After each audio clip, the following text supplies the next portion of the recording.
Hey everybody, thank you for joining us, the Lace Up Project. My name is Chris. I'm your host, and this week's topic is going to be about mental health.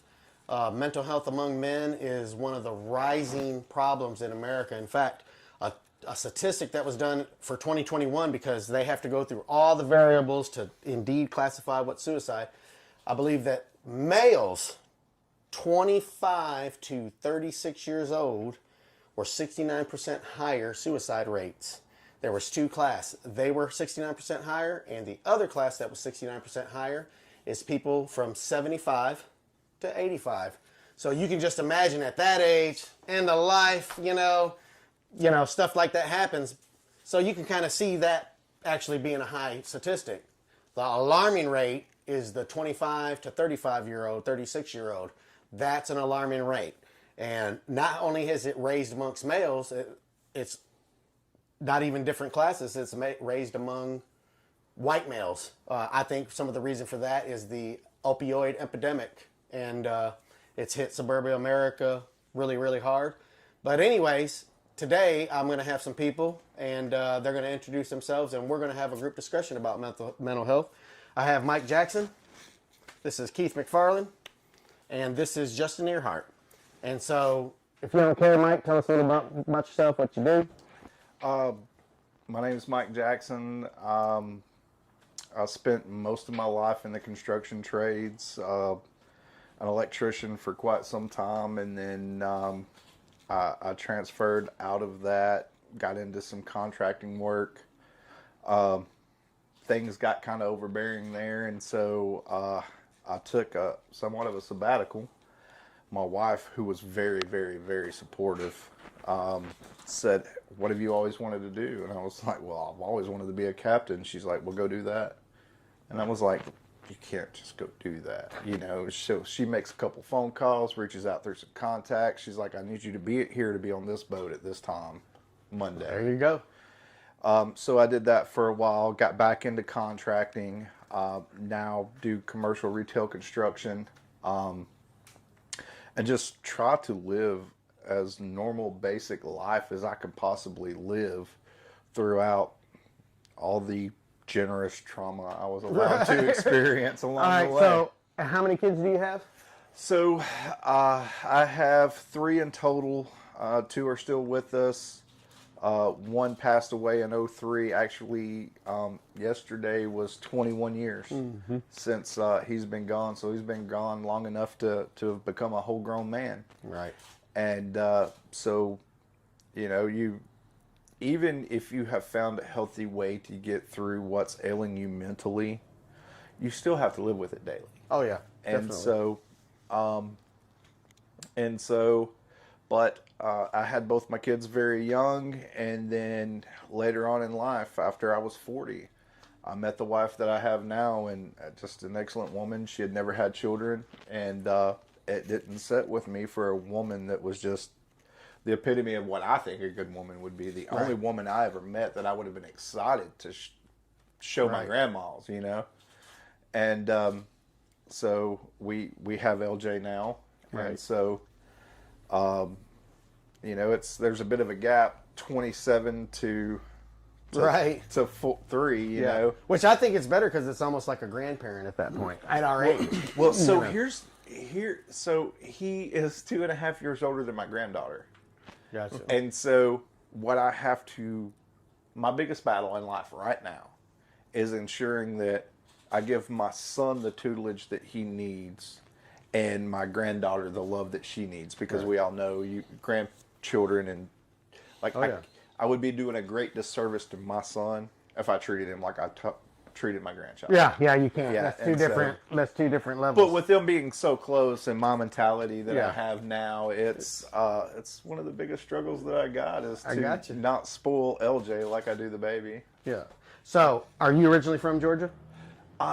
So I was born in Alabama. I was raised in Texas. Raised in Texas. I moved from Dallas, Texas my dad was an iron worker. Gotcha. Built skyscrapers, blah, blah, blah. He moved back out here in 86.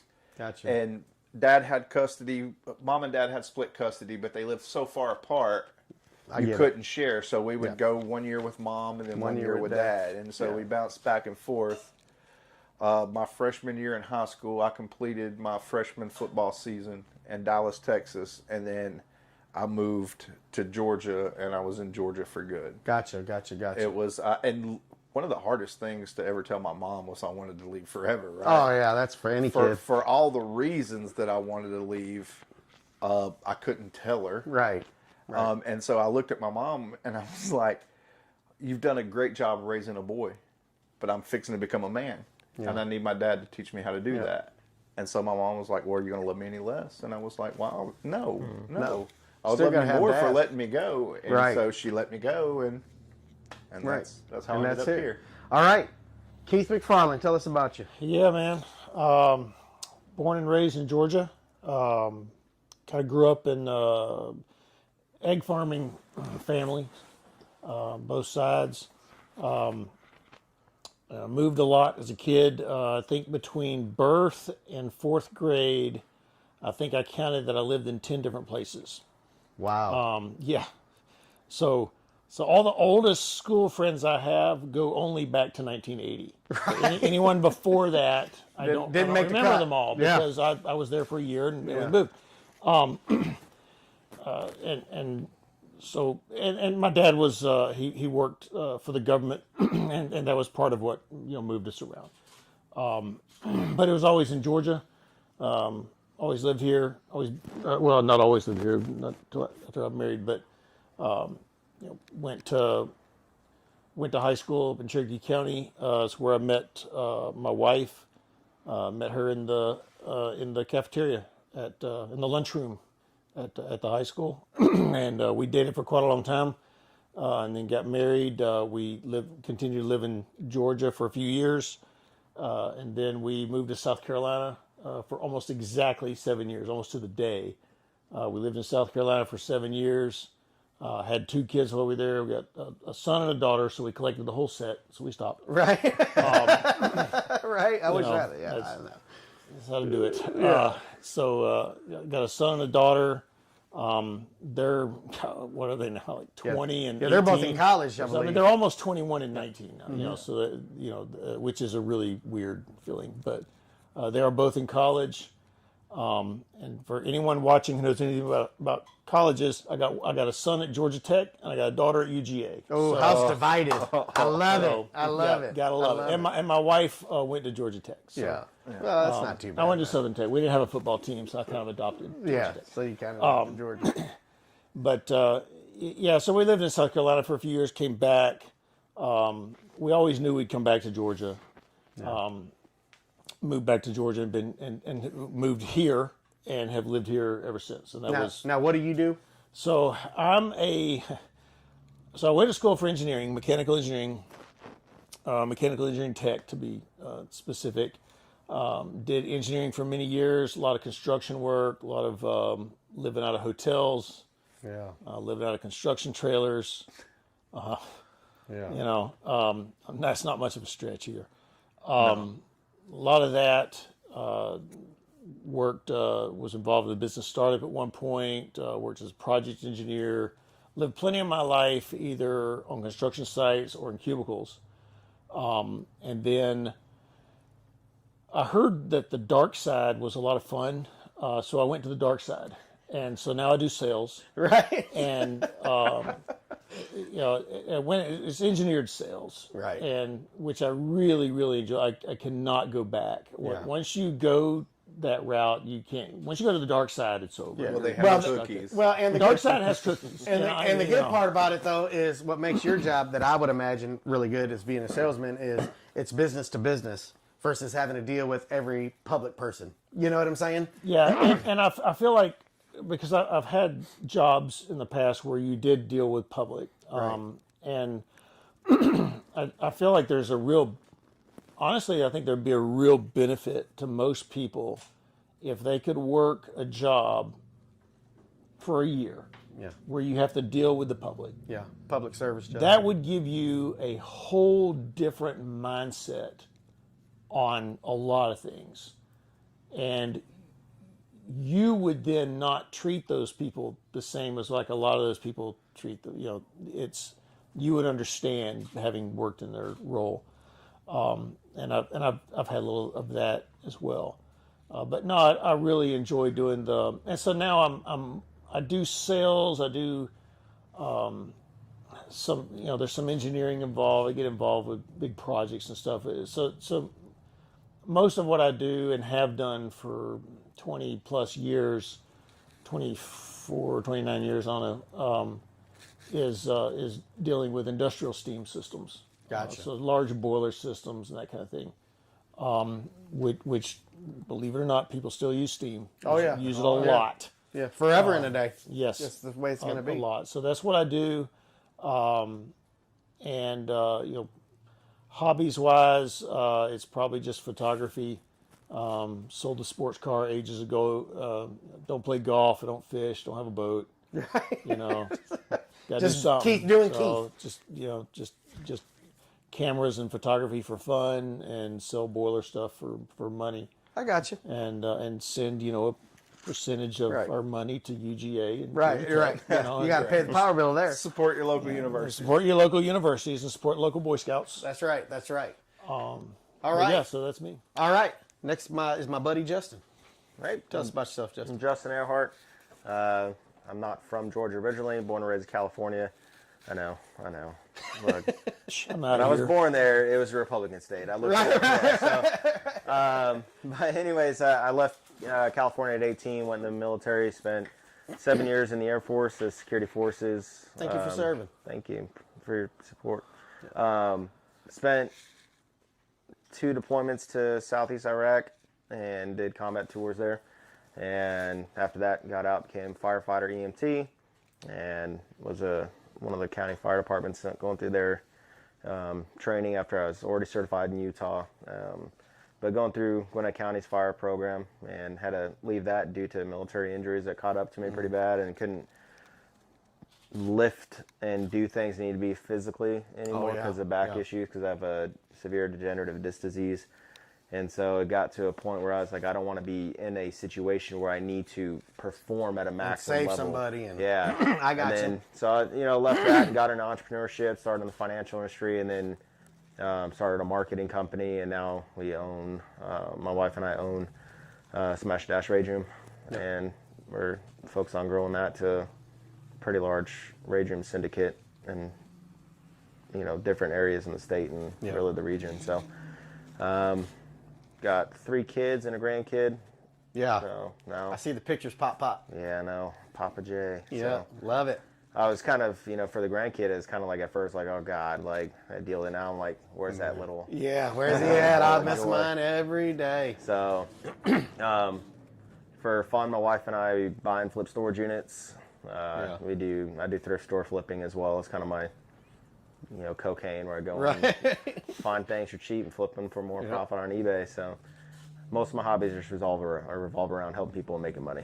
Gotcha. So Gotcha. That's me. I kind of feel like I'm in an AA class. Like now it's my turn, so I'm gonna be like, "Hi, my name is Chris." Yes. We You love know you, what Chris. I'm saying? I was going to make you go through the I've been an process. alcoholic for 10 years. Right. I got 7 kids, 6 boys, 1 girl. It's ironic. My mom had, my parents had 6 kids, 5 boys and 1 girl. All my kids are grown up and gone, and some went to college, some own businesses. My youngest is in college right now in a gaming. Who would have ever thought? You know, yeah, gaming degree. But anyways, the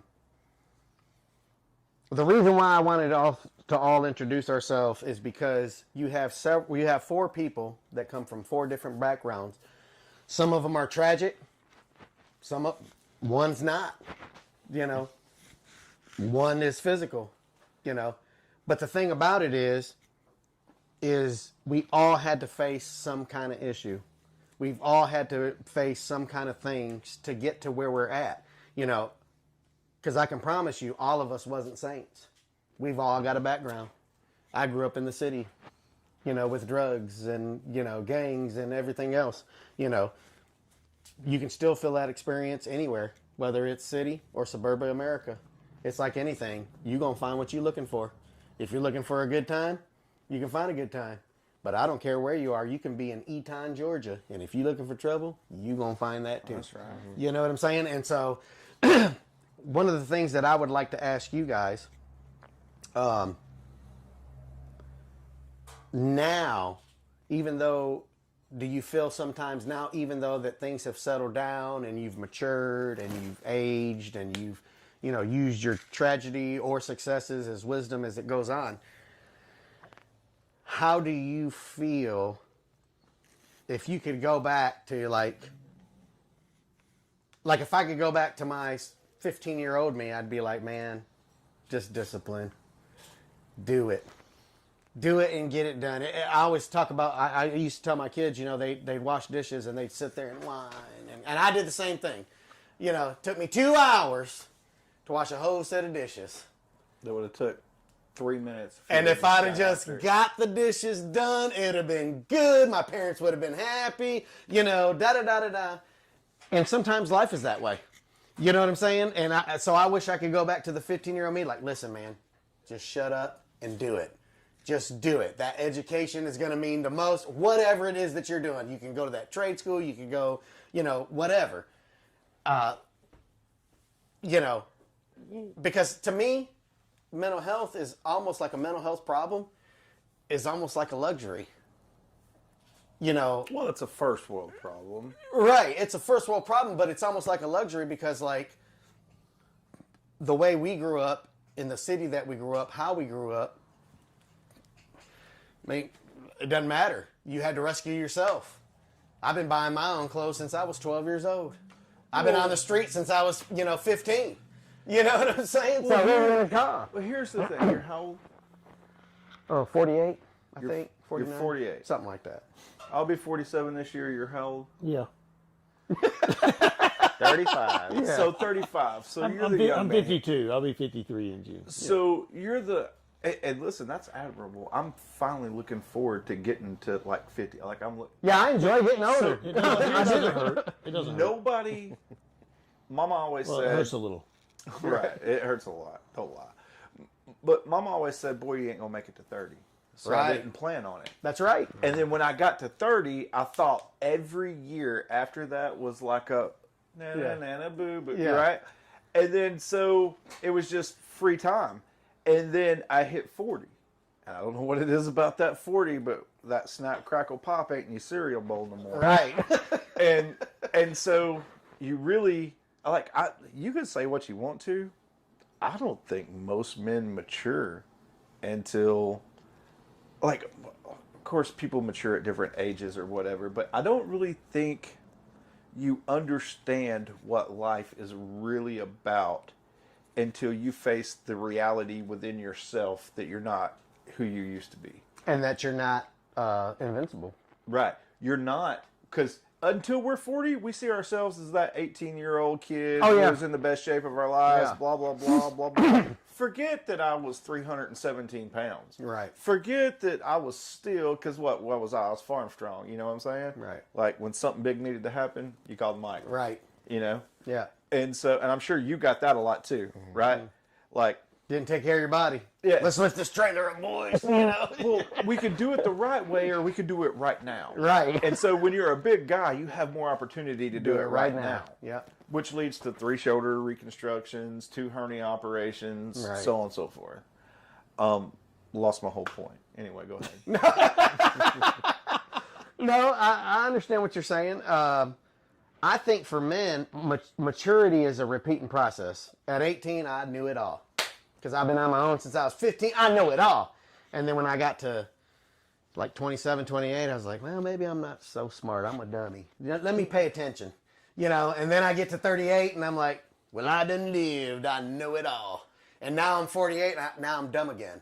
You know what I'm saying? Like, you know, like, hey, maybe I need to pay attention. You know what I'm saying? And so I just think maturity, as far as anybody, but especially men, is that it just repeats itself. In 5 more years, I'm going to be like, I've done a podcast show. I know what I'm doing. You know what I'm saying? So, Well, we have the evolutions of all of our journeys, right? Like, it's all just an odyssey. right. It's all just an epic, right? And so you had the point that I was trying to get to a while ago is like we want to appeal to the mental health of all men, right? What we got to be careful of is we sit here as us. I think they call us boomers now, Right, something like not that. baby boomers, Right. because that was Right. our parents, right? Right. But so I want to make sure that we appeal to the Isaiahs, the Right. Dakotas, because I don't want us to get stuck in the paradigm of what we had. Yeah, we were latchkey kids. We didn't have seat belts. Right. There was no car seats. Like, if you wanted to know how bad the accident was, did Mama's forearm stop you? Right? Right. Well, and not only that though. Back then, the privacy was different. There was no cameras. Oh. You know what I'm saying? I thank God I grew up in a spot without cameras. But I will say this. This is what makes me envious of you, Keith, because you had good quality parents. You had they were disciplinarians. They were financially already set. Da da da da da. But I've seen your kids. I've coached your son. Right. You know what I'm saying? I've watched them since him and Isaiah, I think, were 10, 9, something like that.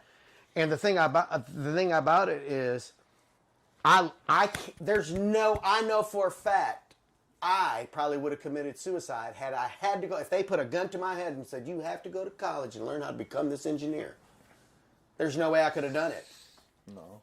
So here's what I envy about you.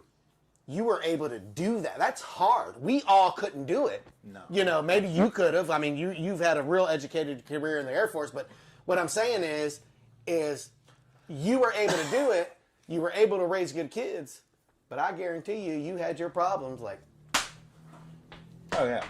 Oh yeah. One of the you touched on something just a second ago there that from the mental health aspect is something I worry about.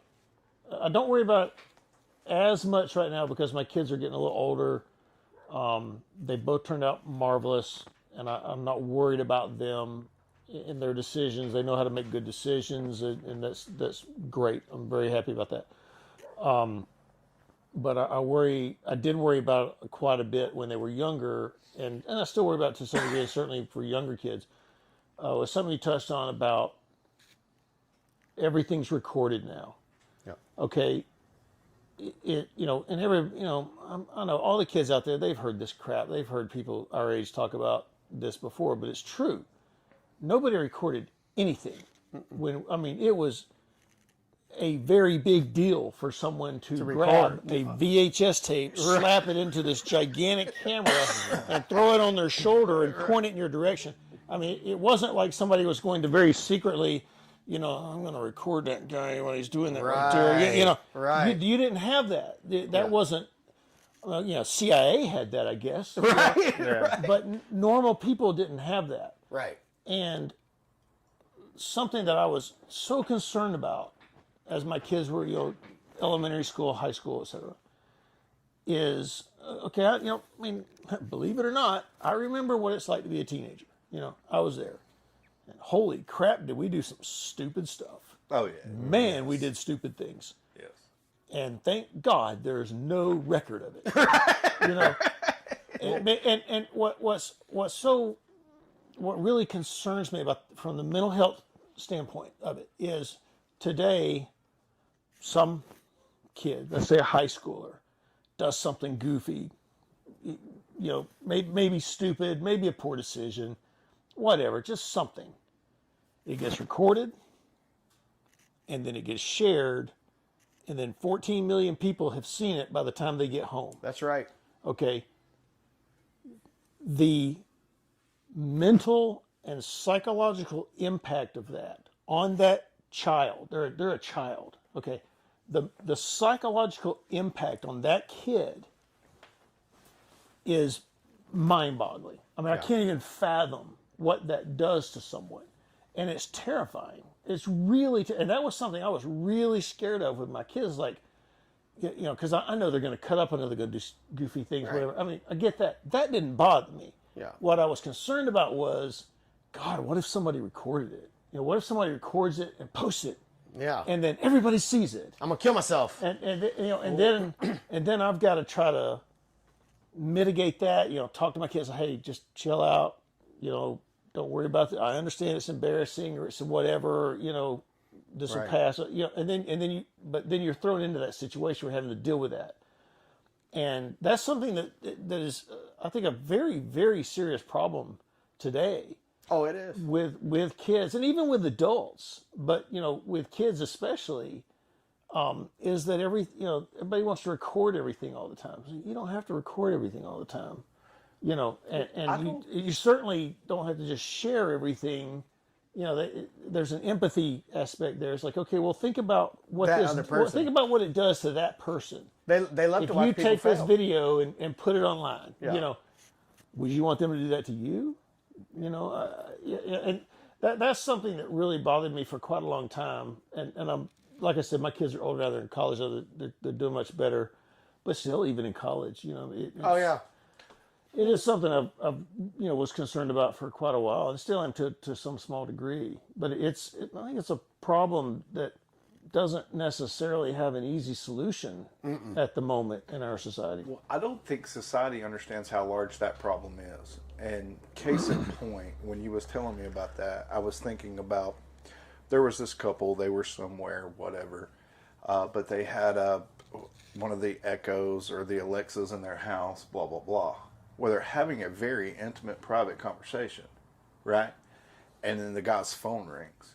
And it's his buddy at his office, and he's like, hey, listen, I know y'all's entire conversation. So this Alexa has taken this information, because it's always listening. The cameras on your device are always recording. Your microphones are always listening. Right. Right? And so even, and what people don't understand, and you'll get this from an engineering degree, even when you have them set to not listen, they have to listen anyway to be able to tell you when it was listening and when it wasn't. Right. It's not listening, but I can say, "Hey Siri." How is it not listening? Right. And so It's obviously listening. it sent this very private, intimate conversation, luckily to somebody they knew. Yeah. Right. What if they did it to somebody they could have held that against Well, them? so the only reason that they knew is because it randomly sent it to somebody that they knew. Yeah. So what is it sending to people you don't know is the question. So we can be as polite and socially acceptable as we want to out in the etherverse beyond our thresholds of our doors, which used to be our sanctuary, right? But now, as long as you've got that smartphone inside your house, or that Alexa, or in that your Echo, pocket or in your car. you might as well be standing on Times Square. Right. And everybody, here's one of the things that you bring up that shocked me is the level. This is the stuff that I hate about social media. And this is why I think like it's on us. That's why we're doing this, to teach men, to teach boys, to teach people, the right way. Listen to the right things. But it gotten so bad that the parents are even worse. You wouldn't believe how many videos I see. Hey, they're following their daughter, dressed up like a football player because she didn't do her homework, or followed the boy, made him wear a dress because he didn't ask this particular girl out. And I'm thinking, why would you embarrass your children like that? Why would you embarrass your? I'm gonna cut his hair. I've seen numerous videos where, and it's extremely unfortunate when it's a parent or someone in a parental role, where they're, berating or degrading or embarrassing, their kid, or they're just beating the living crap out of their kid and recording it. Saw one of those recently. And they have this idea in their head of what the result of that's going to be. Yeah. And I can tell you right now, it's not going to be the result they think it's going to be. No. They think it is, but it's not. There's a certain trust level that needs to be there, and it doesn't.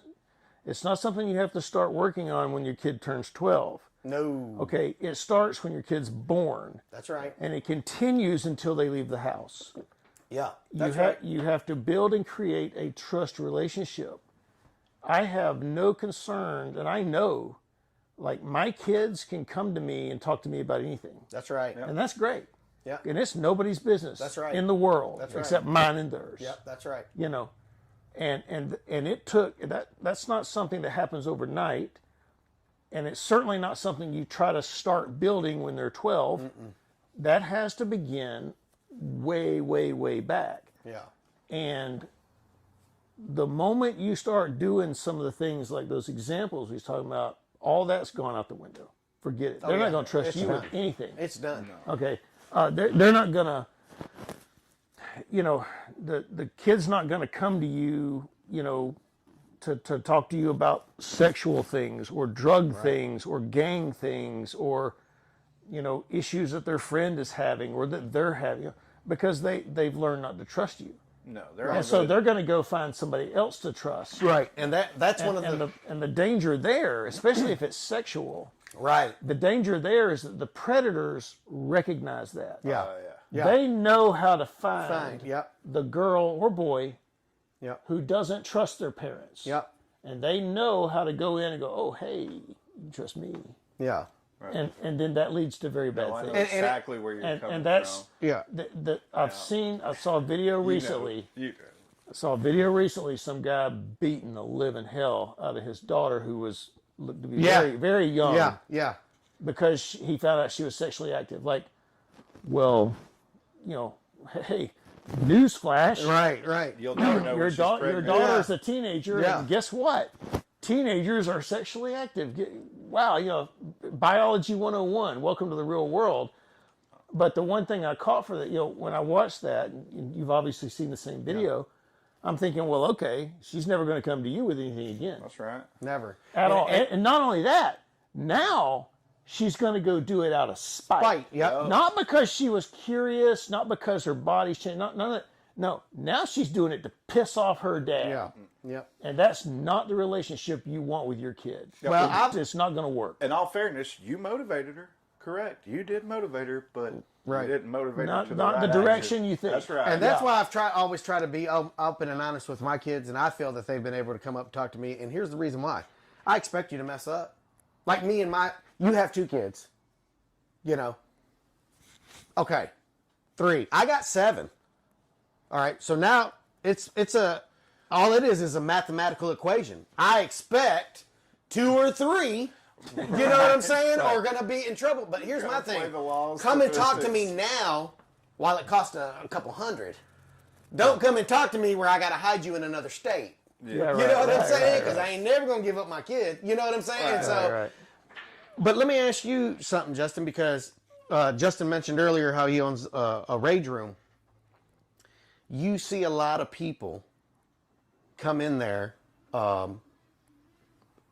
Do you ever have people come out and go like, you can just tell, like you can see it, like, man, they really needed to get that off their... Yeah, every day if we have 5 bookings, there's at least one of them that's going to come out and be like, I needed that. And so really it's probably even higher than 20% of people.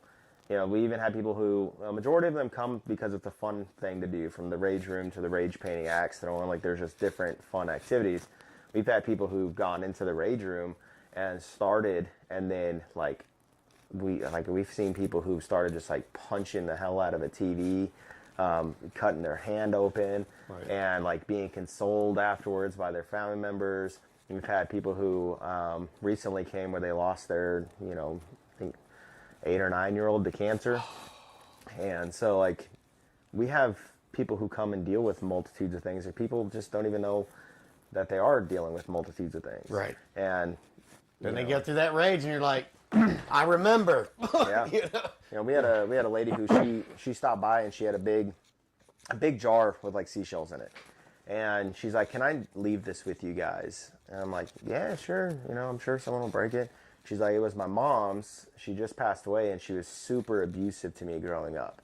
And I was like, better yet, Why don't how about you go put on burn? this face shield, take that in there, and you go Yeah. go to town. Yeah. And we let her have her moment, and you can, we have cameras in there for safety and stuff, and you can see her just like afterwards, just like releasing it, Wow. and Yeah. it's pretty, we started this as an idea of, Just something fun. yeah, it's just we got a bunch of glass from flipping storage units, and let's see if people pay to break it.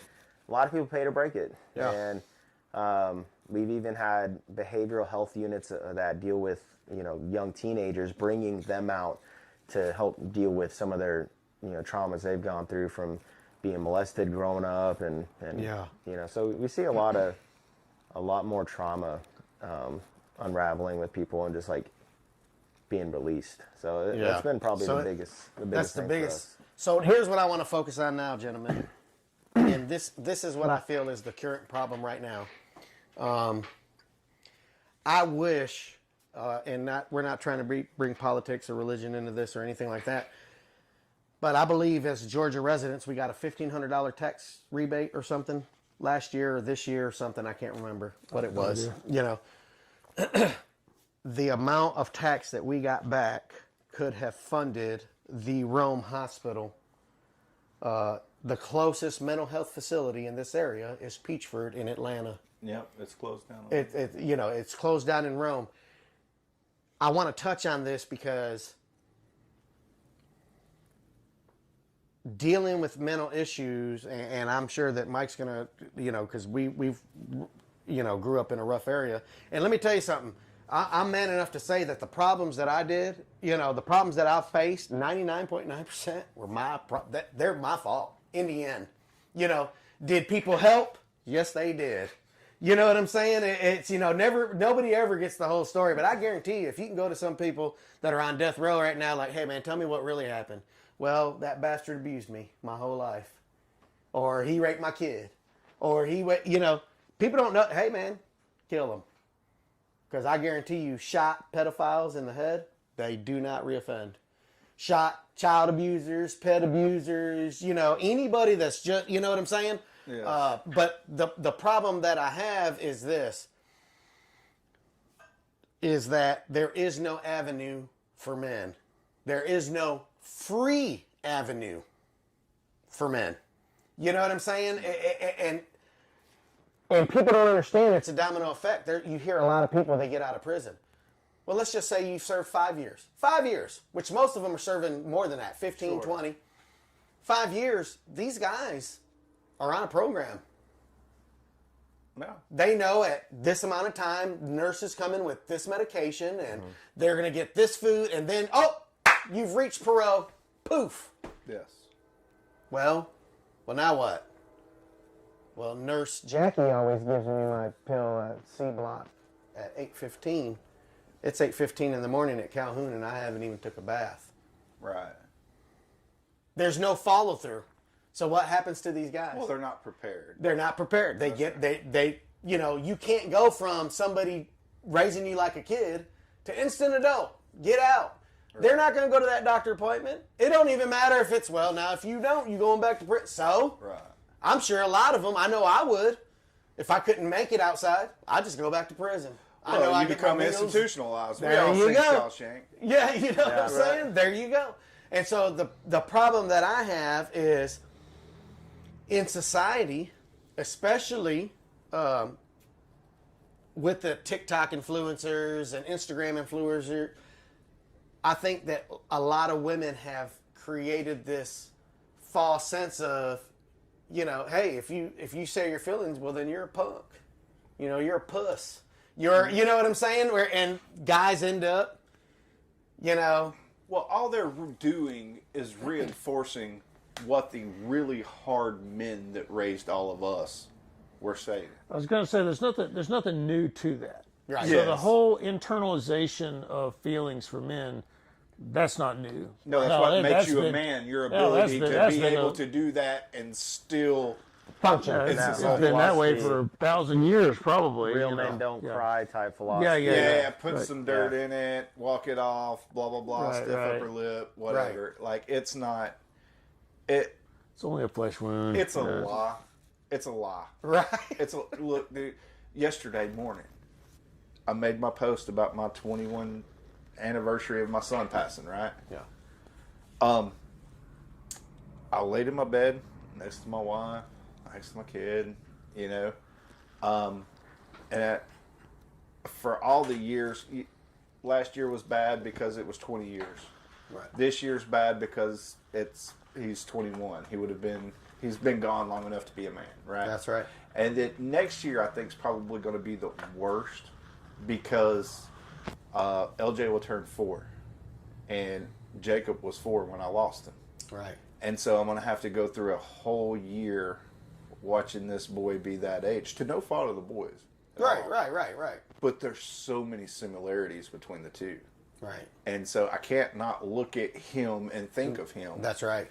And then to start living through that age, maybe on the other side of it, there's going to be something holistic, like seeing him get through 4 and reaching 5, where Jacob didn't get to reach 5. Right. Maybe there's going to be something magically That releases. therapeutic there. Yeah. Look, dude, I would love that. Right. Because it's been 2 decades of, and a lot of people don't know, like my problem, like we had inner city problems, right? Right. Like Detroit and Dallas ain't no different. Yeah, no. Right. Inner city problem. You grew up in a ghetto. I grew up in a Mexican ghetto. Right. I literally did. It's, if you've never been to downtown Dallas, Texas, Yeah. it's not what you would see in Right. Detroit. It's just a different culture. Right. But so those things, like on top of that, my name's Michael Jackson. I was born in '77, which means I grew up in the '80s. Right. In inner city Dallas, named Michael Jackson. My high school was 95% Hispanic, 4% black, and me and my sister was 2 of 5 white people. Right. So, and then you talk about, you add the moving onto it. Dad built skyscrapers. Well, Dad was the structural guy. He did the connecting of the steel. So from the time the crane gets there till the time that the crane folds up, because all the steel's done, it takes 10 years to build a skyscraper. Dad's part of it was 6 months. We were bouncing. So I remember one year I went to 8 different schools in 1 year. Holy cow. The new kid, Michael Jackson, in the 80s. So, so here's the thing. I can understand friendships on leashes. Yep. Yep, because you never let anybody get too close. Well, it's kind of, in a way, it's kind of sad because I can remember having friends at some of those schools. I don't remember what they look like. I don't remember what their names are. I couldn't look them up on Facebook if I wanted to. But there were moments when you got close to I somebody. remember having certain friends. There was one I remember only because it was the last place I'd lived before the last move, and he lived right next to me. I remember his name. But like any of them before that, I don't remember any of them. Right. I don't remember any of their names. So they're just Well, there was no gone. sense in getting attached. Because Well, that was the thing.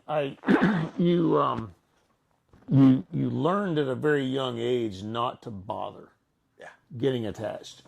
Not much. Yeah. That's probably part of the reason I have a really hard time to this day remembering people's names. Yeah. Because I didn't have to. It gives a crap. I'm going to be gone in 9 months. In 9 months, we're going to move to another school. Right. But what a wonderful coping mechanism.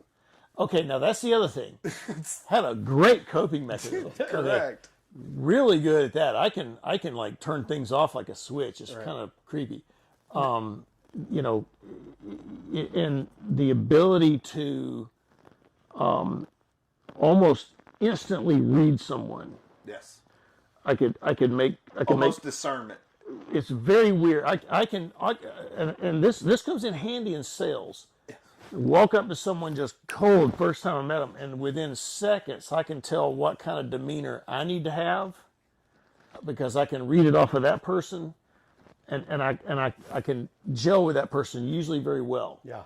Even if I have to fake it. Right. Because sometimes I met someone yesterday. Within seconds, I'm like, God, what an ass. Yeah. You know. I don't like him.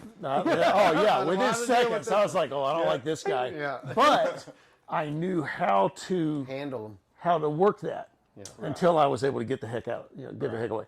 But you're right though. You become very quick at the whole coping mechanism thing when every 9 months you're going to a new school. In your case, it's every month just about. You're going to a new school, meeting new people. Yeah.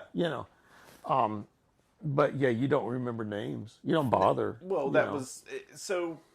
What I was driving to it all with was the problems that we had in inner cities. We can make that connection because I can obviously see those. Right. But I later on in life had problems that so much superseded those that I can't even hardly remember what it's like to have to deal with that. Right. Like, my son died in 2003, and then I buried his mom in 2007, and then in 2011, I buried both my grandmothers, my mom's mom and my dad's mom, on the same day, same time, one in Alabama, one in Georgia. Wow. My sister went to be with my dad. I went to be with my mom. As soon as I got my mom to her seat and my grandma lowered down, I hopped in my truck and I hauled butt from Collinsville, Alabama, back over here to Calhoun. Nanny's funeral had already happened. Right. They went to go eat dinner, and I sat there at my nanny's grave until they came back, and my dad rode back after dinner with me. So I got to take my mom too and my dad home from. Right. And in 2016, the very first week of 2016, we lost Bobby Murray. Me and Marcus York are throwing dirt on Bobby Murray, and he's like, hey, if anything happens, I want you to do this. I'm like, dude, shut up. Let's get this done. Right. Blah, blah, blah. That next Saturday, I got a phone call from Marcus's boy. Marcus was gone. Yeah. So one of my oldest friends, and then my by far best friend. Yeah. In 2016, and then in 2017, the man that raised me after my mom and dad got divorced. You know, I was 5. The man that raised me taught me how to turn wrenches and everything. Right. When he went in 2017, that was my thing was death.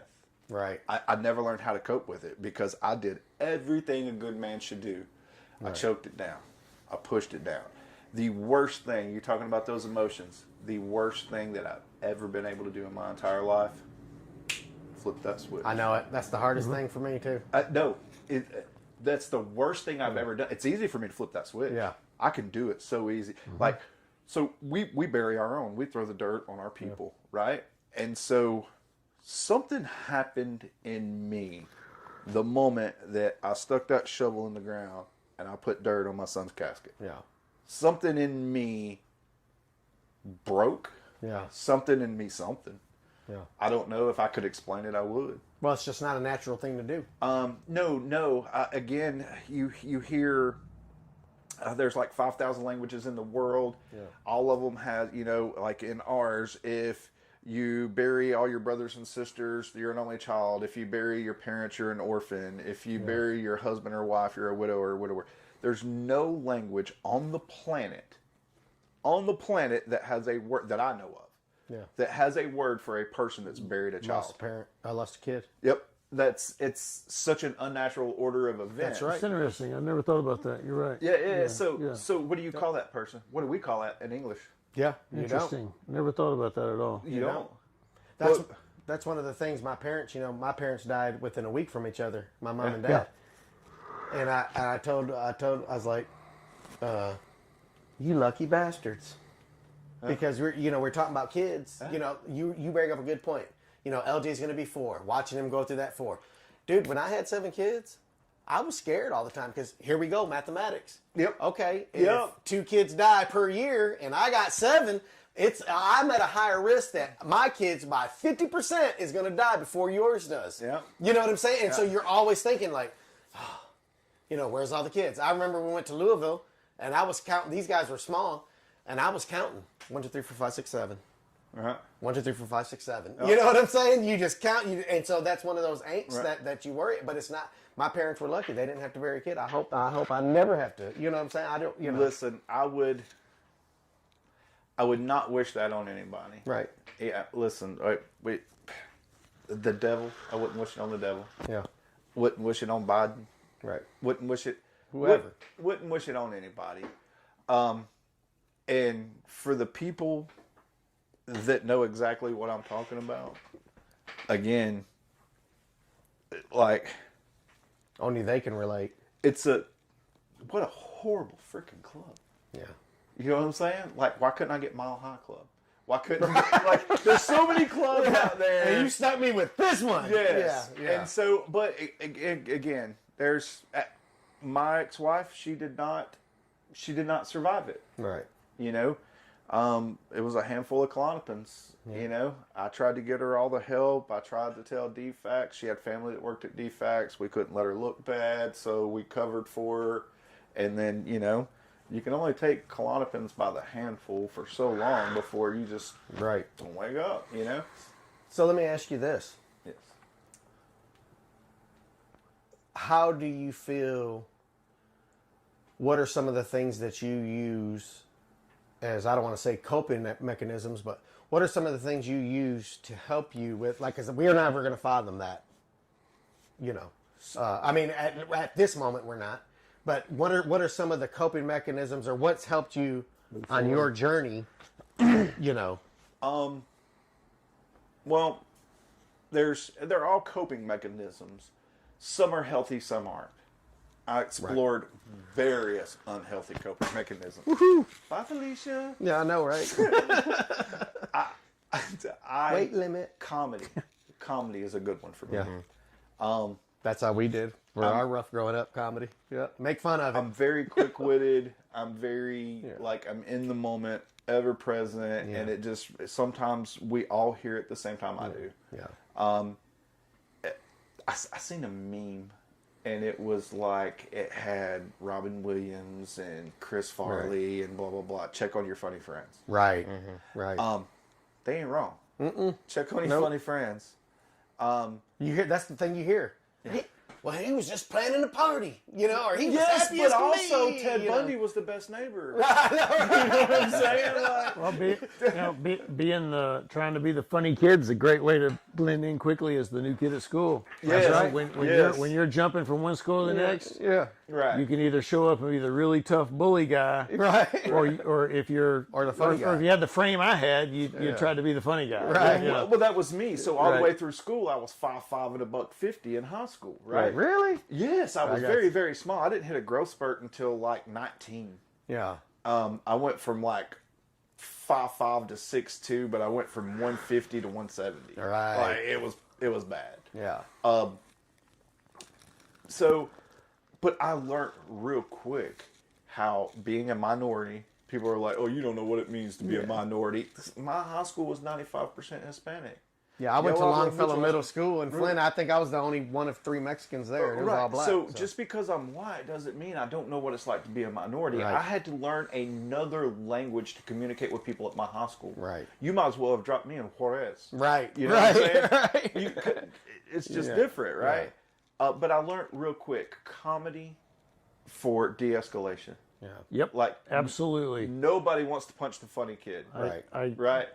And so, because he'll quit being funny, right? He'll start crying, and that's not funny. So, but comedy was the one thing that I would do to, like, if you're laughing too, they're not laughing with you, you are just laughing together. Right. Right?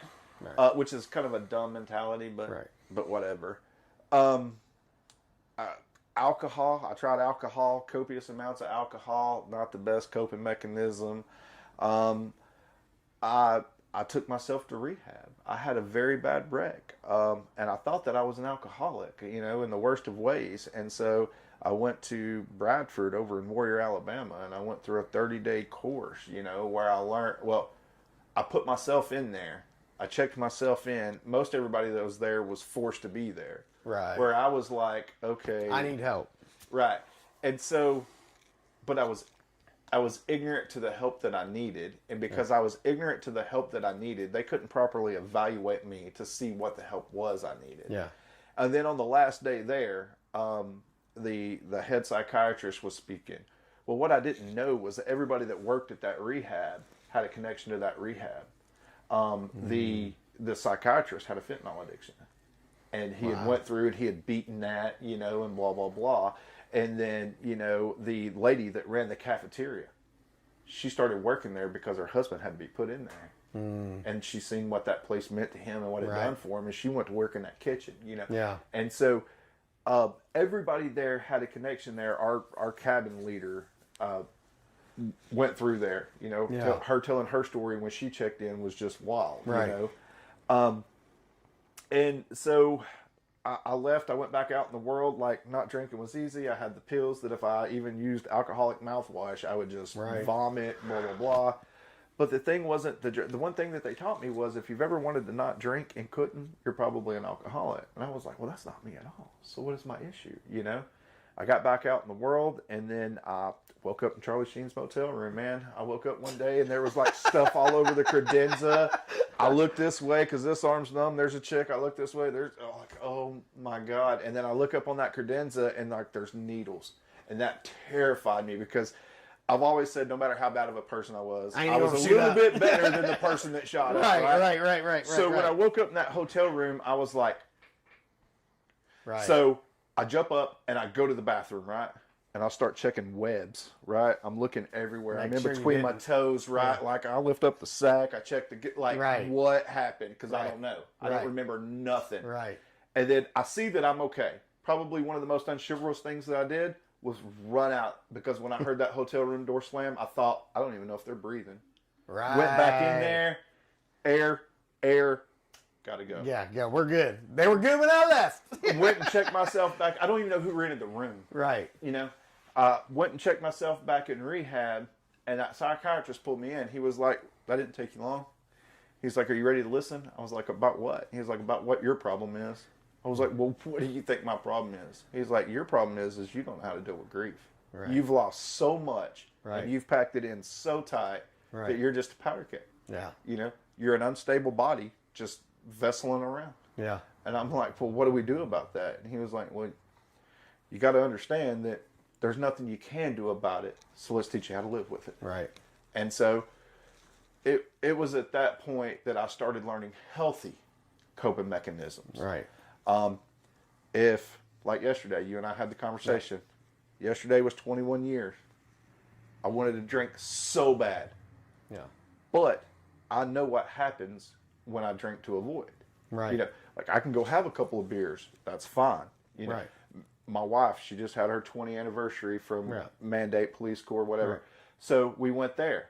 I drove her there. I was driving her home. Everybody was drinking beers. I really wanted a beer. Yeah. I asked the person, hey, do y'all have any non-alcoholic options? Yeah. Tried 3 different non-alcoholic beers. Yeah. So it's not just coping with emotions, it's coping with the alcohol. There's times when I can have it, times when I can't. We bought the drink package on the cruise. Right. We all went through the whole cruise. Nobody fell overboard. Everything Right. was great. Right. Nobody got in a fight. So what you have to do, the best thing that anybody that's struggling with mental health can possibly do is say, hey, I have no control Yeah. over what this is doing to me. It's not that you don't have no control over your body. We can commit suicide and have complete control over that. Yeah. It wasn't long ago I had a pistol to my head, even though after all these years I've been trying. My biggest struggle all week is how do I come here and talk about mental health when this week in particular I've been a shit show. Right. You know what I mean? Right. The things that I love to do, hang out with my friends, Right. watch some football, Right. especially cook. We Right. all know, right? Yeah. And so I was invited to do all 3 yesterday. Right. I said that I would be there. And when the day come, I called you. I messaged you. And I was like, listen, how mad would you be? Yep. And what we have to understand is there's days that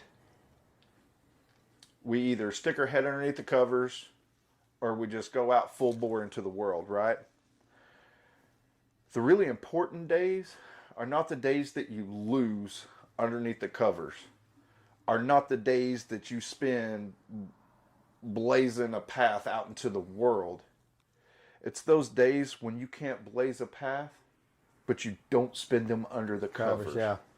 Those are the days where you're really just winning. Right. Those are the days like I got off the phone with you yesterday. Yeah. I went to Domino's, Yeah. picked up some pizzas, Yeah. got some stuff. We was going to have great food, no doubt. Yeah. Not that that pizza was better than Right. yours, No, but no, that no. pizza was all I could do. I got that pizza, a quarter of a mile from your house? Right. Right. Right where I was supposed to be, blah, blah. Right. But having friends that just understand, Oh, yeah. hey, today Mike can't. And what did you say? Is there anything that I can do for you? Yep. I'm like, no, man, you can just let me feel this. Know that if I need you, I know where to find you. And then I stopped, I think. I was like, all right, love you. Bye. Yeah. Gotcha. So, you know what I'm saying? so you understood. Right, It. yeah. So as I trip through all these healthy coping mechanisms, and since we're talking about men's mental health, the best coping mechanism that a man who's going through mental problems can possibly get is a fucking buddy that'll cry with him. Right. That's As what a- I was just about to say. yeah, I was going as to a explain buddy how that will my cry with coping him. mechanism. Yeah. Yeah. Because because I sit there and I type that message out with my wife and my kid laying next to me. Yeah. I knew that that was the healthy thing to do. Right. Thank God that as much as my wife's an alpha, I didn't have to hide that moment from her. Right. I don't know if she was awake or not. I don't know if she seen me cry or not. Right. But I didn't have to worry about if she did. Yeah. You knew she wasn't going to be judgmental. Right. And so those people, that surrounding yourself by that is going to be the key to my success. Right. So if we're wanting to tackle men's mental health, we look at things like us, and you've heard me say this a million times. If you hang around 5 drug addicts, you're going to be the sixth. Yep. 5 millionaires, you're going to be the sixth. Yep. If you want to be a man that has good mental health, find men with good mental health and hang around them. Now, we're not going to find that, and that's the point. We're having to blaze a path for that.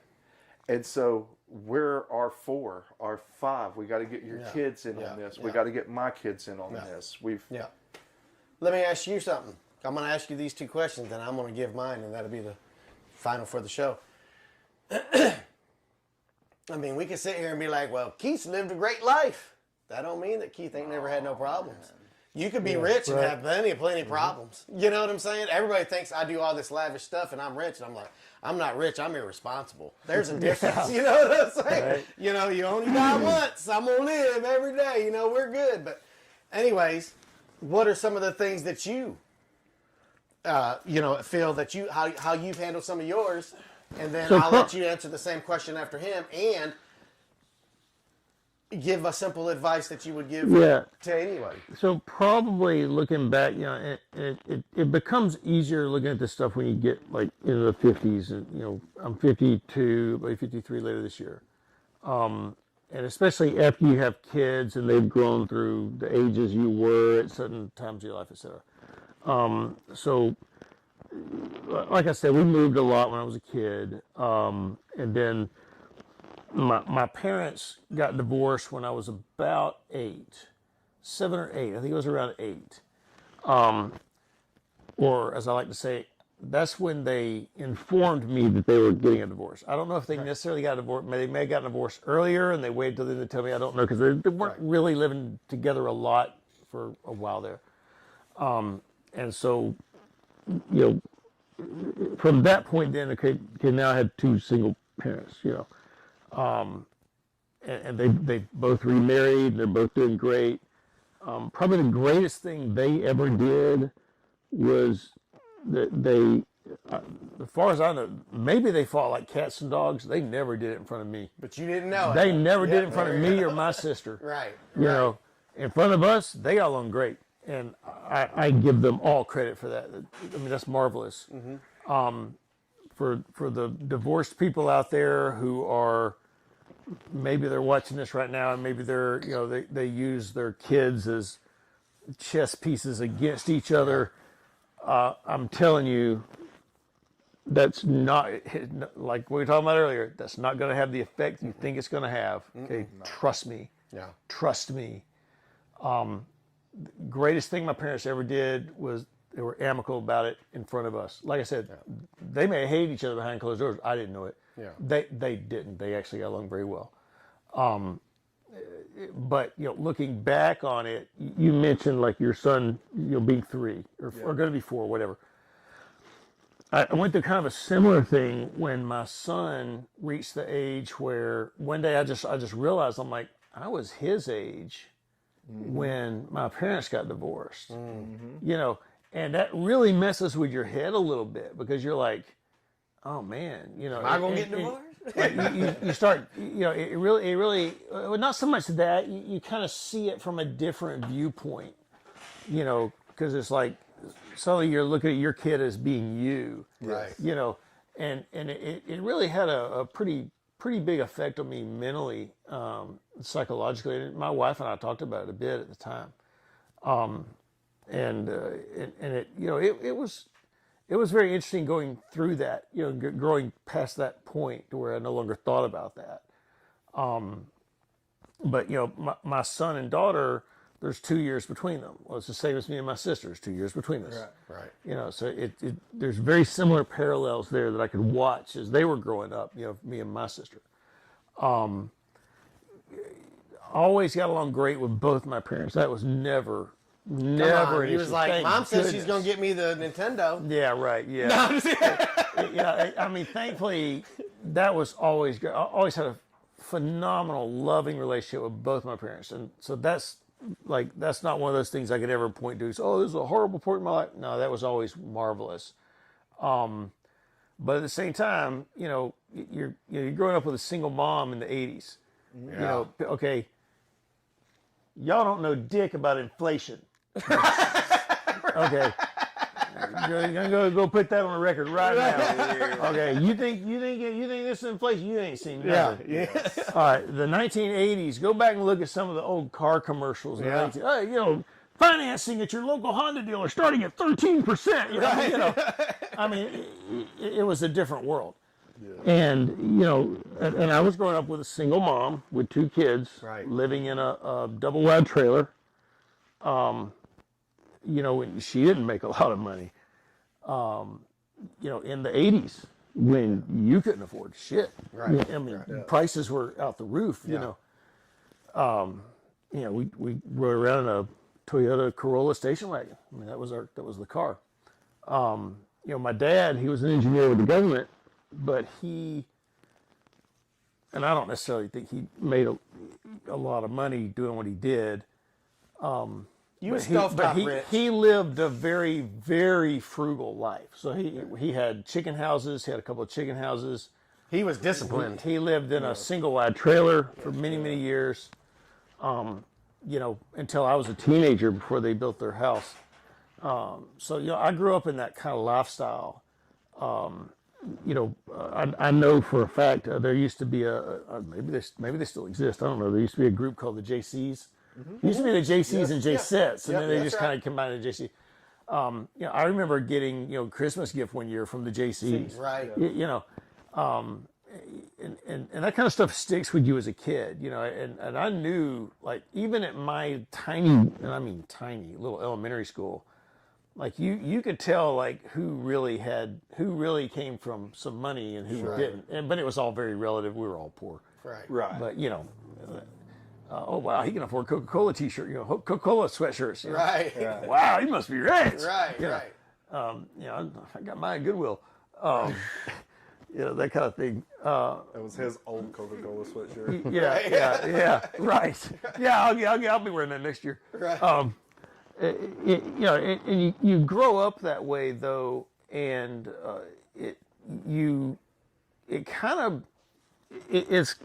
I went through a period of my life where when I got some money, like I would buy shit. I mean, and I still do to a degree. I've gotten better about it.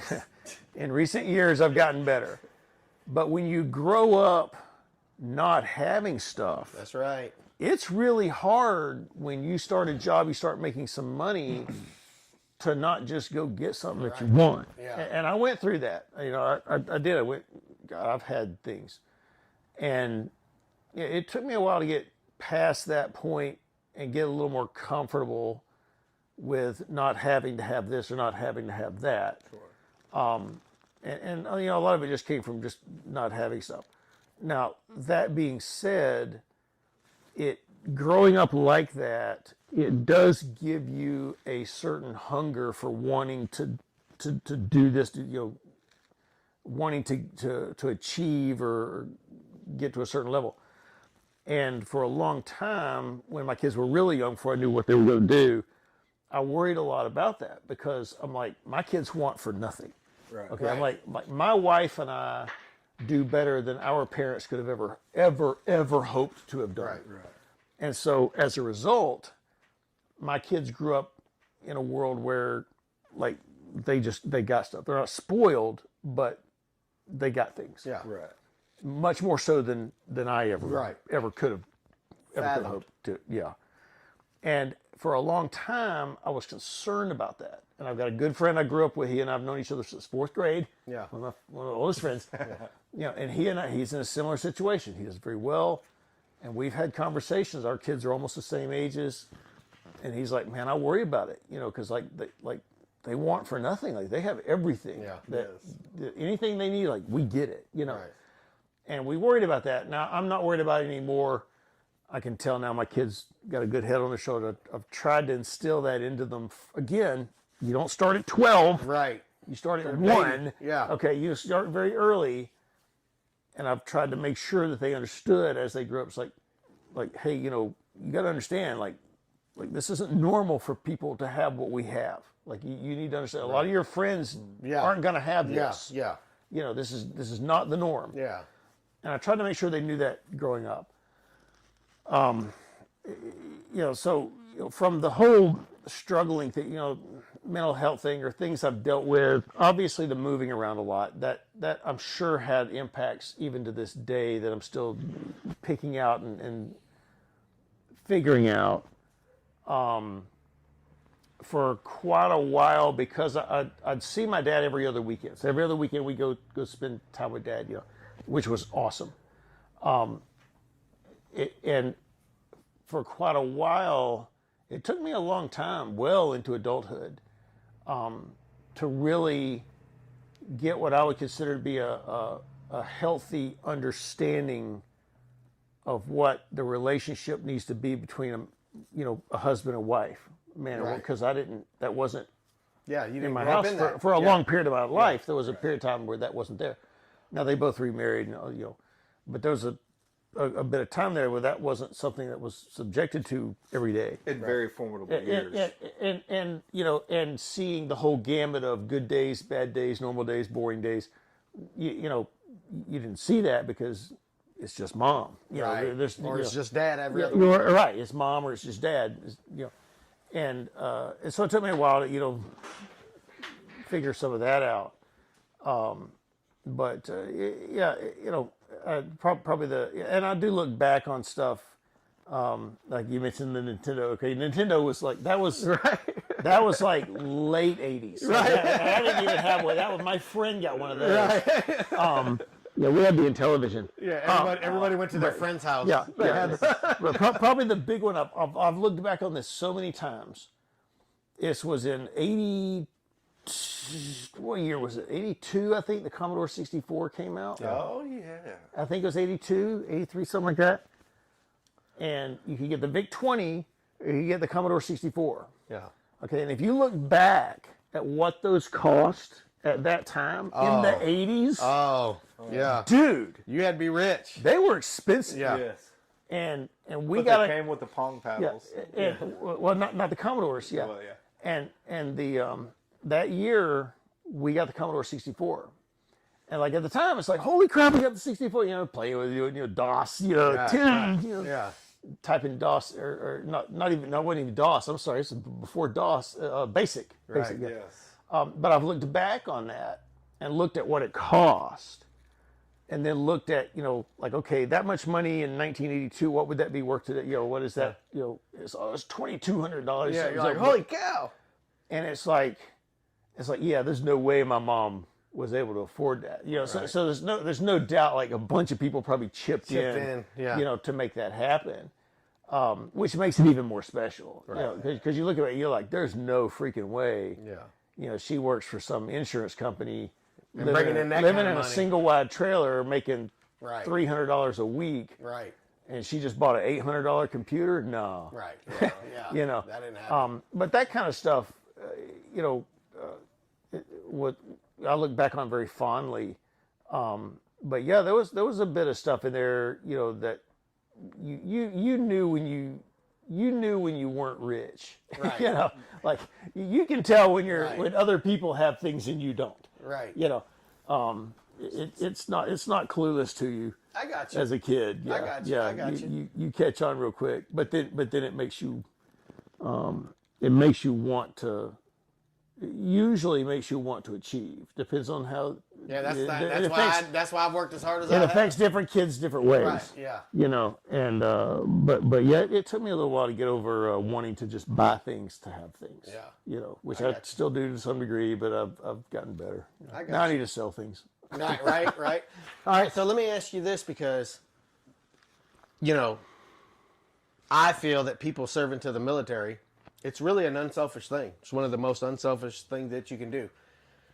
So for you, I feel that it would probably had to have been harder, and you can explain this because, like you said, you didn't want to be that fireman. If you couldn't have your whole heart in it, or you knew I might have to climb that building to rescue that lady or those 4 kids, and with my back, I can't do it. How have you been able, are you still doing it, and how do you still cope with, that kind of mental anguish or mental mentality? I think and I talk about this a lot, that suicide rate in veterans is so high. It's like, 22 a day. Yeah. And I think the biggest, I've had probably 18 friends now commit suicide since joining the military. Lost one last year. Yeah, it was Marine Corps. It's rough. And, it's always, one of the, good ones that are like someone I talked to a lot in McMullen. He was the funny dude, always putting out workout content and stuff. And I think the biggest problem that people have challenges with when it comes to getting out of the military is that they make the identity of their life the military. Right. That when they get out and they're like, because in the military, you have a role and a position and a rank and structure. Yeah. And then when you get out, you don't have that anymore. Yeah. You can tell people like, like if I tell people I've got a lot of like commendation medals and combat action medals, and they're like, oh, that's neat. In the military, have the ribbons on and stuff on your uniform. They're like, damn, what'd you do? Right. Like they can notice that. But if you show that to civilians, you're just like, okay. It's a purple ribbon. It's like you feel like you have lost that identity, that purpose, and that really self-worth. And so I think a lot of them struggle with that. And then again, not having a structure to their life, kind of how you talk about recidivism with prisons, is that they have that 8:15, you got your shower, and they, this.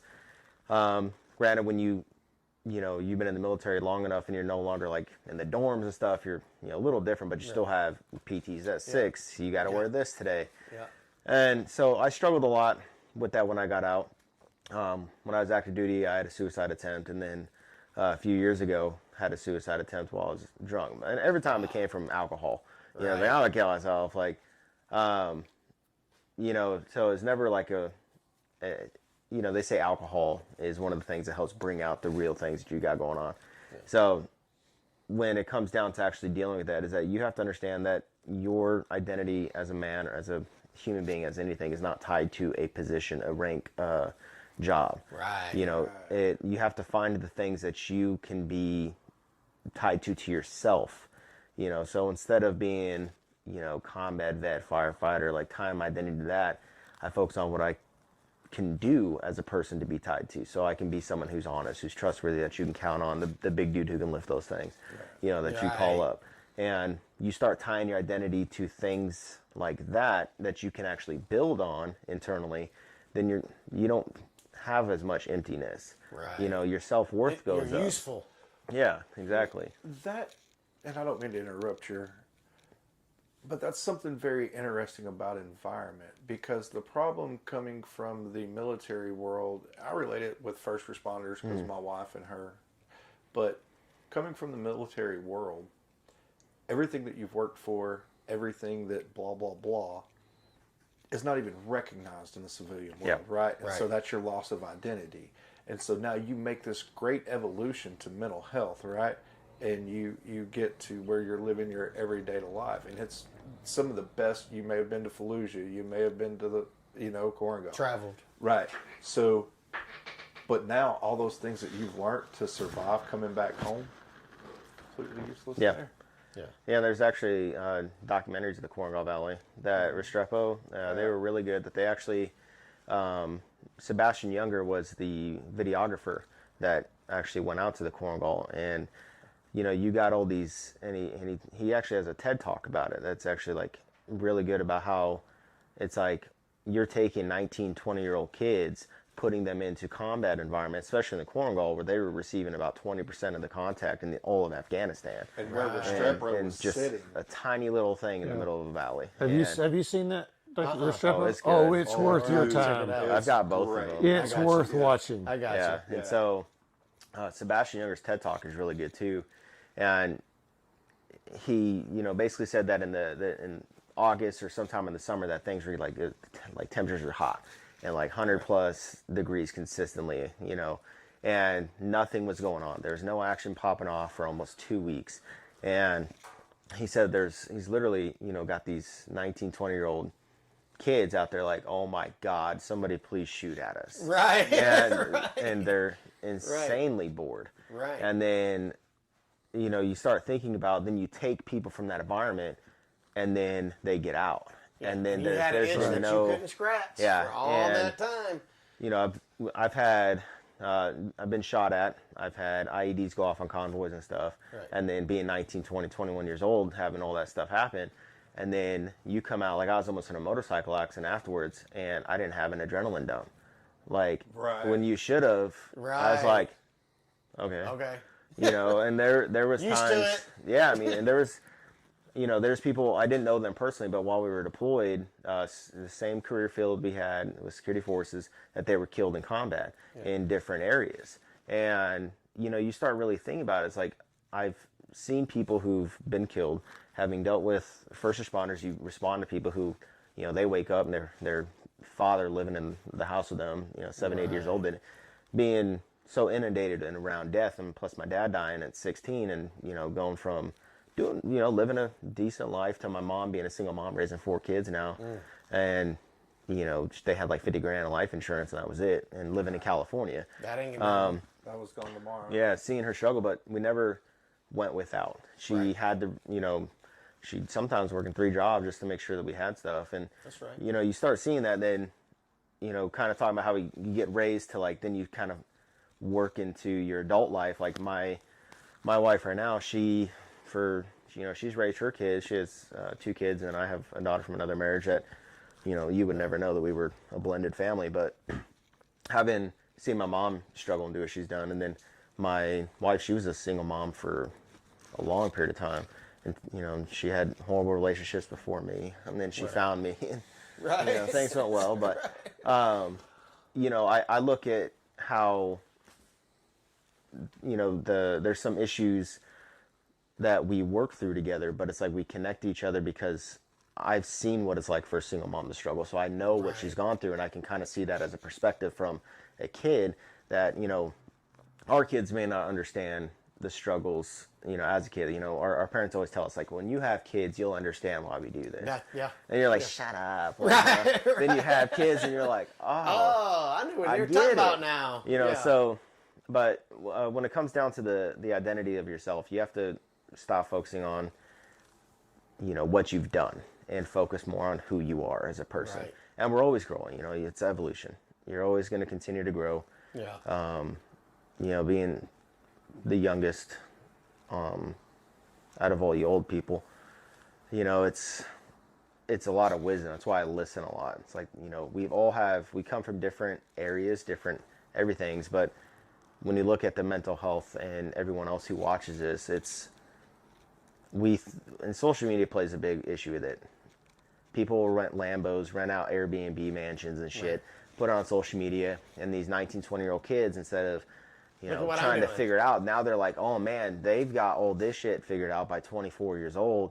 They got the Lambos, and, so we tie identity to things. That's right. Versus, who you are internally. So, I wake up every day with the sole focus of working on the 5 F's, and my first book that I wrote actually was Go F Yourself, which is great.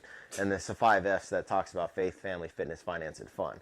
Right. That if you focus on your faith, whether I focus on spiritual and Christianity, right. Other people can focus on the universe, whatever. It doesn't really matter. Whatever your higher power is. Yeah. Focusing on different ways every single day to become closer and to be better at that. With your family, spending time with them, having fun. Like, I think a lot of people, if they just lived that life and they focus on those 5 things, that it would be a lot more successful. Stop comparing yourself to other people. I'm about to say that. People compare, where they're at with other people's where they're at. Social media is a huge facade for that. Right.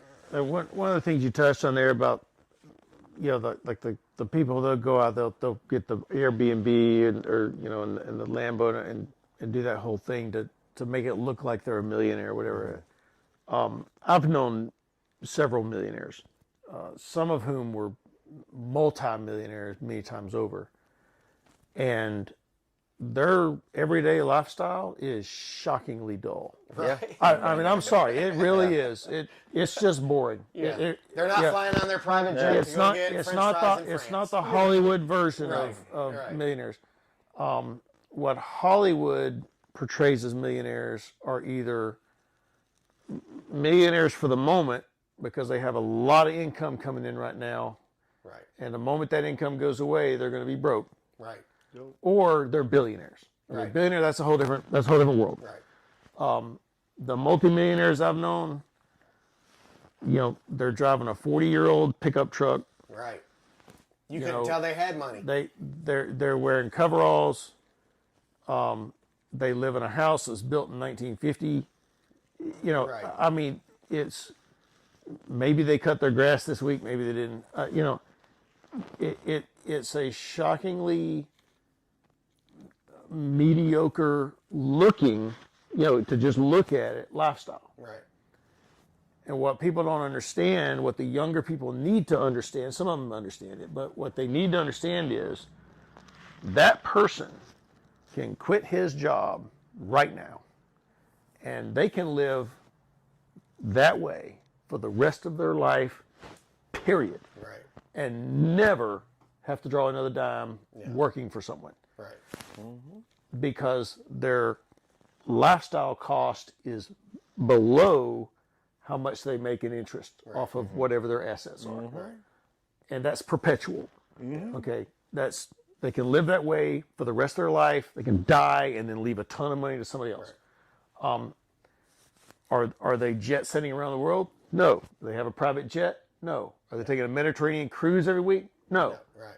But you know what? They're not worrying about where their next meal is going to come from either. Well, they learned the most valuable lesson, like me and you. When I started making a little bit of money, like I went out and bought stuff too, right? I did it, man. Been there. But they learned the one lesson that we should all learn, and that's live within your means. If, like, we put $3 million through our company last year, right? We struggled. Just because we put $3 million through our company doesn't mean that we made $3 million. We spent $1.5 million from that on labor. Through means in and out. Right. That's through. But so if you make $1 million this year and you spend $999,000 of that, and then you had to live off the rest, but he made $50,000 and he only spent $10,000. He's richer than you are. Right. Yeah, Scott, there's a picture I saw on a meme. It was like Kanye West walking with, his entourage and then walking by a homeless dude. And it was like Kanye West, 25 million in debt. This guy over here, 5,000 in debt. Then homeless guy, $20. Yeah. And it's like, he's there. Yeah, I mean, he's got the most money there, according to that. But and from the mental health aspect of that, it's and not just young kids, but grown adults too. Everyone, they need to understand that, forget about trying to keep up with the Joneses and how you look. Nobody gives a rat. Well, you have to get to the point where you don't necessarily care about, they're going to think I'm poor because I'm driving a 2014 Toyota Sienna with 268,000 miles on it. Right. I don't care. Right. I don't care. I'll I'm drive that Chevette. I gotta get to the stove. I'm gonna keep driving that van until it hits 300,000. Then I'll think about replacing it. Okay, I don't care. Right. The really rich people don't. The wealthy people don't care. Nope. I was at a Waffle House not far from here a year or so ago. Me and another guy sitting there, a much older guy, and the waitress was talking to her, and she mentioned that she had just paid off her car. And she was all excited about that. She's going to go out and start looking, she's going to look for another car, get a new car. Because she just got this paid off. And I'm like, time out, stop the clock. I'm like, how about you try this first? Go 1 year with no car payment. Then come tell me you want to take on a car payment. Right. If you pay off your car, keep it. Right. Okay? Don't go get another car. Right. Go a year with no car payment, Right. and I guarantee you'll be hooked. Right. Yes. Because then you can walk into a dealership, talk to some guy about a car. Oh, here's what we can make your payment. You'll be looking at that payment going, good God, no. Yeah. Oh, wow. I don't no. want to change my closing then. So, I guess in closing, my biggest thing, and I'm going to keep this short because we shoot a lot of video. My buddy here has a lot of stuff to edit. He'll probably have a mental crisis doing that. Is this. Here's what I've learned in all the stuff that I've been through. Accept the loss and move on. And so for all you young guys or older guys or anybody that's listening that sits there and says, oh, well, you don't understand. Everybody understands at one point or another. I promise you, everybody's been it. Keep moving. Do not stop moving. Don't give up. I got a lot of life lessons. I don't call them losses. I call them lessons. I either win or I'm learning. And that's a 24-hour thing. These guys all touched in it about happiness. I feel that my life has been better when I decided to be happy. I like my little house. I like my little cars. I'm around a lot of millionaires. You know what my greatest joy is? Not going to some fancy steak dinner. It's having my buddies watch the Lions game with me, or cooking out, and we spend time at the lake, and we hang out, and we take photos, or we hang out doing stuff. I like that. Guys, get you a brotherhood of men to hang out with. You guys at a carpet mill, join the softball team. Hang out. Join the bowling league. Get out. Walk. Exercise. You don't have to be in shape. You don't have to, just do something. Make a connection. Contact all your people, whether they're family. If you're the black sheep for the family and it's just friends, get you a brotherhood where you guys can hold each other accountable. If this guy's slipping, I'm going to let him know. If I'm slipping, I hope Keith lets me know. And vice versa. All these guys, support your friends. Hang out. You don't have to spend a lot of money. Hang out and have fried bologna sandwiches. I don't care. Play chess. Play cards. Do something. Go fish. There's plenty of avenues. Hey, if you get really strung up and you need to do something, go see Smash and Dash. Go to the rage room. Do something constructive. Whatever you do is don't stop. If you plan on doing something, that you feel that you can't come back from, wait until tomorrow. And then when tomorrow comes, wait until tomorrow. Just keep waiting until tomorrow. But I promise you, things are going to happen. Things are going to do good. You have to do good. It's not going to happen overnight. I'm living proof. I'm 48 years old, and I'm about to be the biggest comeback that my bloodline has ever seen. I'm hoping that right now, when I go to bed tonight, all my ancestors, my dad, are looking down going, hell yeah, he's the chosen one. He did it. You know what I'm saying? I have stopped that generational curse that has been passed down father to son, mother to daughter for years. It started with my dad doing it, and I'm very proud of that. You know what I'm saying? And so, I carry on that reputation to my kids. It's on you to make a difference. It's on all of us as men. We have to be a man. There's nothing wrong with crying. There's nothing. Get it out of your system. But keep moving forward. Don't give up. You cannot give up. Who cares about what anybody thinks? I don't care what you're doing, whether you want to be the fry cook at McDonald's or you want to be the Tufton mechanic at Shaw or whatever you want to do. Do it, though. Be happy. Be self-sufficient. Hang around the right people. That's what it's going to take. It takes us men doing what we're doing right now to help these guys in this community and anybody else. So thank you for listening to the Lace Up Project. Mike, Keith, Justin, I appreciate you guys, your input. I wanted to show everybody these are 4 different men with 4 different lifestyles. Don't think that it can't apply to you. Listen to what we've said. Try to apply it. Do some education. For all you guys that are struggling with suicide, whether you're military or civilian, you can hit 988 on the phone. Georgia has a good crisis hotline. It's open 24 hours a day. If you know somebody's in trouble, speak up. Be the loudest in the room. I'd rather have you hate me for the rest of my life and you live the rest of yours, Keith, versus you kill yourself. Or for anybody. You know what I'm saying? Come see me, whatever. But that crisis line hotline is 1-800-715-4225. Call these guys. Get some help. You know, like I said, if you know anybody that needs help, be the loudest guy in the room. Guys, we look forward to making more shows. Tune in next month, and we'll give a pre, whatever you want to call it, when we come to that month. So, but anyways, everybody have a good night. Lace Up Project. Follow us on Twitter, Instagram, YouTube, all the social media. Everybody have a good